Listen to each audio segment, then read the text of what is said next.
ଗପଟିଏ। ଆଜିର ଶୀର୍ଷକ ନଚିକେତା। ପୂର୍ବ କାଳରେ ଉଦାଳକ ନାମରେ ଜଣେ ପୁରାଣ ପ୍ରସିଦ୍ଧ ତପସ୍ୱୀ ଥିଲେ।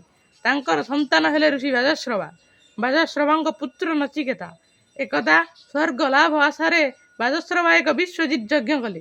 ଯଜ୍ଞରେ ବାଜଶ୍ରବା ସମସ୍ତ ସମ୍ପଦ ଦାନ କରିଦେଲେ। କିଶୋର ନଚିକେତା ପିତାଙ୍କର ଯଜ୍ଞ କର୍ମ ଓ ଦାନ ଦେବା ଦେଖୁଥିଲେ। ନଚିକେତା ନିରୀକ୍ଷଣ କରି ଦେଖିଲେ ତାଙ୍କ ପିତା ବ୍ରାହ୍ମଣ ମାନଙ୍କୁ ଧେନୁ ମଧ୍ୟ ଦାନ କରୁଛନ୍ତି, କିନ୍ତୁ ଗାଭୀଗୁଡ଼ିକ ଚମ ଧୁଡ଼ୁ ଧୁଡ଼ୁ ବୃଦ୍ଧା। ତାଙ୍କର କ୍ଷୀର ଦେବା ଶକ୍ତି ଆଉ ନାହିଁ। ନଚିକେତା ମନ ଖୁବ୍ ଦୁଃଖ ହେଲା। ସେ ଭାବିଲେ, ଏଭଳି ଧେନୁ ଦାନ ଦେଇ କି ଲାଭ? ଏଭଳି ଦାନର ଫଳ ତ କେବଳ ଦୁଃଖ ହିଁ ଦୁଃଖ। ବାଳକ ନଚିକେତା ଯାଇ ପିତାଙ୍କୁ କହିଲେ, ବିଶ୍ୱଜିତ୍ ଯଜ୍ଞର ନିୟମ ଅନୁଯାୟୀ ଆପଣ ନିଜର ସମସ୍ତ ଧନ ଦାନ କରୁଛନ୍ତି। କୁହନ୍ତୁ, ମୋତେ ଆପଣ କାହାକୁ ଦାନ ଦେବେ? ପୁଅର କଥା ଶୁଣି ବାଜଶ୍ରବା ଚୁପ୍ ରହିଲେ। ନଚିକେତା ଦ୍ୱିତୀୟ ଓ ତୃତୀୟ ଥର ସେହି କଥା ପଚାରିବାରୁ ସେ ବିରକ୍ତ ହୋଇ କହିଲେ, ତୋତେ ମୃତ୍ୟୁ ଦେବତା ଯମକୁ ମୁଁ ଦାନ କରିବି। ନଚିକେତା ଭାବିଲେ, ପିତାଙ୍କର ଯେତେ ଜଣ ପୁତ୍ର ଶିଷ୍ୟ ଅଛନ୍ତି, ମୁଁ ତ ସେମାନଙ୍କ ମଧ୍ୟରେ ଏଡ଼େ ଅଧମ ନୁହେଁ। ମୋତେ କେଉଁଥିପାଇଁ ତେବେ ପିତା ଯମଙ୍କୁ ଦାନ ଦେବେ ବୋଲି କହୁଛନ୍ତି? ହଉ ଠିକ୍ ଅଛି, ସେ ଯେତେବେଳେ ମୋତେ ଯମଙ୍କୁ ଦାନ ଦେବାକୁ ଚାହୁଁଛନ୍ତି, ନିଶ୍ଚୟ ମୁଁ ଯମାଳୟକୁ ଯିବି। ପର ମୁହୂର୍ତ୍ତରେ ବାଜଶ୍ରବା ପୁତ୍ରକୁ ଏକଥା କହିବାରୁ ବହୁ ଅନୁତପ୍ତ ହେଲେ। କିନ୍ତୁ ନଚିକେତା ତାଙ୍କୁ କହିଲେ, ଆପଣ ମୋତେ ଦାନ ଦେଇ ସାରି ଆଉ ଅନୁଶୋଚନ କରି ସତ୍ୟଭଗ୍ନ ହୁଅନ୍ତୁ ନାହିଁ। ଆପଣଙ୍କ ସତ୍ୟ ରକ୍ଷା କରି ମୁଁ ଏହି କ୍ଷଣି ଯମାଳୟକୁ ଯାତ୍ରା କରୁଛି। ଏହା କହି ସେ ଆଉ କାଳ ବିଳମ୍ବ ନ କରି ସମନପୁରକୁ ଯାତ୍ରା କରି ସେଠାରେ ପହଞ୍ଚିଲେ। ଯମପୁରରେ ସେତେବେଳେ ଯମ କୁଆଡ଼େ ଯାଇଥାନ୍ତି। ନଚିକେତାକୁ ସେଠାରେ ଦ୍ୱାରପାଳମାନେ ଭିତରକୁ ପ୍ରବେଶ କରାଇ ଦେଲେ ନାହିଁ। ବାଳକ ଯମଦ୍ୱାରରେ 3 ଦିନ 3 ରାତି ନ ଖାଇ ନ ପିଇ ତାଙ୍କୁ ଅପେକ୍ଷା କରି ବସି ରହିଲେ। ଯମ ଫେରି ଆସିଲାରୁ ତାଙ୍କୁ ଭୃତ୍ୟମାନେ ଜଣେ ବ୍ରାହ୍ମଣ ଦ୍ୱାର ଦେଶରେ 3 ଦିନ ଧରି ଦର୍ଶନ ପାଇଁ ବସି ରହିଛନ୍ତି ବୋଲି କହିଲେ। ଭୃତ୍ୟମାନଙ୍କଠାରୁ ଏହା ଶୁଣି ଯମ ଯାଇ ନଚିକେତା ନିକଟରେ ପହଞ୍ଚି କହିଲେ, ବ୍ରାହ୍ମଣ ଦେବତା, ମୋ ଅପରାଧ କ୍ଷମା କରନ୍ତୁ। ଆପଣ 3 ଦିନ ଧରି ମୋତେ ଅପେକ୍ଷା କରିଛନ୍ତି। ଏହା ମୋତେ ବହୁତ କଷ୍ଟ ଦେଇଛି।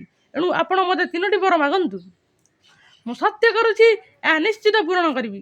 ନଚିକେତା କହିଲେ, ହେ ଜନ୍ତୁପତି, ଆପଣ ଯଦି ମୋ ଉପରେ ପ୍ରସନ୍ନ ତେବେ ପ୍ରଥମ ବର ଦିଅନ୍ତୁ।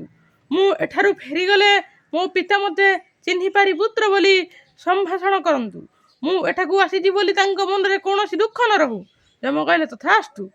ଦ୍ୱିତୀୟ ବର ପ୍ରାର୍ଥନା କରି ଜନ୍ତୁପତିଙ୍କୁ ନଚିକେତା କହିଲେ, ଆପଣ ମୋତେ ପବିତ୍ର ପାବକ ଅଗ୍ନିର ତତ୍ତ୍ୱ ବୁଝାଇ ଦିଅନ୍ତୁ ଏବଂ ଯଜ୍ଞାଦି କର୍ମରେ ଏହାର ଉପଯୋଗିତା ବିଷୟ ସବିଶେଷ ବୁଝାଇ ଦିଅନ୍ତୁ।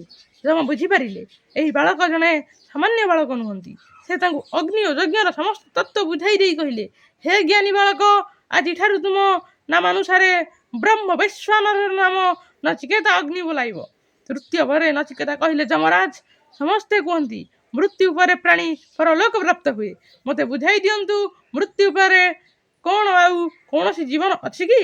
ଯମରାଜ କହିଲେ, ବାଳକ, ତୁମେ ଜନ୍ମ ମୃତ୍ୟୁ ରହସ୍ୟ ଛଡ଼ା ମୋତେ ଅନ୍ୟ ଯାହା ପଚାରୁଛ ପଚାର। ଏ ରହସ୍ୟକୁ ଦେବତାମାନେ ମଧ୍ୟ ଭେଦ କରିପାରନ୍ତି ନାହିଁ। କିନ୍ତୁ ନଚିକେତା ଜିଦ୍ ଧରି ବସିଲେ, ମୁଁ କେବଳ ଏହି ରହସ୍ୟ ଜାଣିବାକୁ ଚାହେଁ।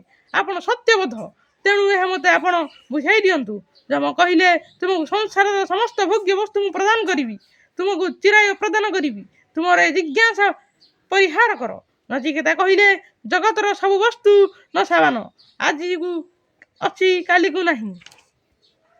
ପୁଣି ଚିରାୟୁ ଯାଉଛନ୍ତି। ମାତ୍ର ବ୍ରହ୍ମାଙ୍କର ଆୟୁ ହେଲେ ମଧ୍ୟ ଦିନେ ତାହା ଶେଷ ହୋଇଥାଏ। ଏସବୁରେ ମୋର ପ୍ରୟୋଜନ ନାହିଁ। ଆପଣ ଜନ୍ମ ମୃତ୍ୟୁ ତତ୍ତ୍ୱ ମୋତେ ଜଣାଇ ଦିଅନ୍ତୁ। ମରଣ ପରେ ଆତ୍ମ କି ଗତି ହୁଏ? ଏହା ମର୍ତ୍ତ୍ୟରେ ଲୟ ହୁଏ ନା ଅନ୍ୟ ଲୋକକୁ ଯାଏ? ମୋ ମନର ଏହି ସଂଶୟକୁ ଦୂର କରନ୍ତୁ। ଯମଙ୍କ ପକ୍ଷରେ ନଚିକେତାମାନଙ୍କୁ ପରିବର୍ତ୍ତନ କରିବା ଆଉ ସମ୍ଭବ ହେଲା ନାହିଁ। ଶେଷରେ ଜନ୍ତୁପତି ନଚିକେତାଙ୍କୁ ଜନ୍ମ ମୃତ୍ୟୁ ରହସ୍ୟ କହିବାକୁ ବାଧ୍ୟ ହେଲେ। ଯମରାଜ କହିଲେ, ଆତ୍ମା ଅମର। ଏହା ଜନ୍ମ ନାହିଁ କି ମୃତ୍ୟୁ ମଧ୍ୟ ନାହିଁ। ଏହାର ଉତ୍ପତ୍ତି କାହା ମଧ୍ୟରେ ହୁଏ ନାହିଁ କି ଏହାର ବିଲୟ କାହା ମଧ୍ୟରେ ହୁଏ ନାହିଁ। ଶରୀରର ନଷ୍ଟ ହେଲେ ମଧ୍ୟ ଏହା ନାଶ ହୁଏ ନାହିଁ। କ୍ଷୁଦ୍ରରୁ କ୍ଷୁଦ୍ରତମ ବୃହତ୍ରୁ ବୃହତ୍ତର ଆତ୍ମା ସମସ୍ତ ଜୀବନ୍ତ ବସ୍ତୁ ମଧ୍ୟରେ ବାସ କରେ। ଆତ୍ମା କୌଣସି ଶାସ୍ତ୍ର ଜ୍ଞାନରେ ଜ୍ଞାତ ହୁଏ ନାହିଁ। ଶରୀରର ଇନ୍ଦ୍ରିୟ ଆୟତ ମାତ୍ର। ଏହା ମଧ୍ୟରେ ବସିଥିବା ଆତ୍ମା ଇନ୍ଦ୍ରାୟତ। ଜ୍ଞାନୀମାନଙ୍କର ପ୍ରୟାସ ରହିଥାଏ ଆତ୍ମାର ସ୍ୱରୂପକୁ ଜାଣିବା ପାଇଁ।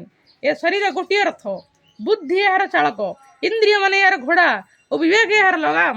ଆତ୍ମା ଏହି ଶରୀର ରୂପୀ ରଥର ମୁନିବ ଓ ଏହାର ଶରୀର କିମ୍ବା ଇନ୍ଦ୍ରିୟଙ୍କ ଦ୍ୱାରା ପ୍ରଭାବିତ ହୋଇନଥାଏ। ପରମ ପୁରୁଷ ପରମାତ୍ମା ହେଉଛନ୍ତି ସର୍ବାତ୍ମା। ସଂସାରର ବୀଜ ହେଉଛି ପରମାତ୍ମା। ପରମାତ୍ମାଙ୍କ ଉପରେ ସଂସାରରେ ଆଉ କେହି ନାହିଁ। ଥରେ ପରମାତ୍ମାଙ୍କ ଅନୁଭୂତି ଆସିଲେ ପ୍ରାଣୀର ମୃତ୍ୟୁ ଭୟ ଦୂର ହୋଇଯାଏ। ଆତ୍ମାନୁଭୂତି ଓ ବ୍ରହ୍ମ ଉପଲବ୍ଧିର ପଥ ସୁଦୀର୍ଘ ଓ କଠିନ। କଠୋର ସମାଧାନ ଦ୍ୱାରା ଏହାକୁ ଆୟତ୍ତ କରି ହୋଇଥାଏ। ଥରେ ଏହା ପ୍ରାଣୀର ଚେତନାକୁ ଆସିଗଲେ ପ୍ରାଣୀ ଜନ୍ମ ମୃତ୍ୟୁ ଚକ୍ର ମୁକ୍ତ ହୋଇ ମୋକ୍ଷ ପ୍ରାପ୍ତି ହୋଇଥାଏ। ଯମଙ୍କ ଠାରୁ ବ୍ରହ୍ମଦତ୍ତ ପ୍ରାପ୍ତ ହୋଇ ମୃତ୍ୟୁଞ୍ଜୟୀ ବାଳକ ନଚିକେତା ବାଜଶ୍ରବଙ୍କ ନିକଟକୁ ଫେରି ଆସିଲେ। ପିତା ବାଜଶ୍ରବ ପୁତ୍ରକୁ ଫେରିଥାଇ ଅତି ହର୍ଷରେ କୋଳଗ୍ରତ କଲେ।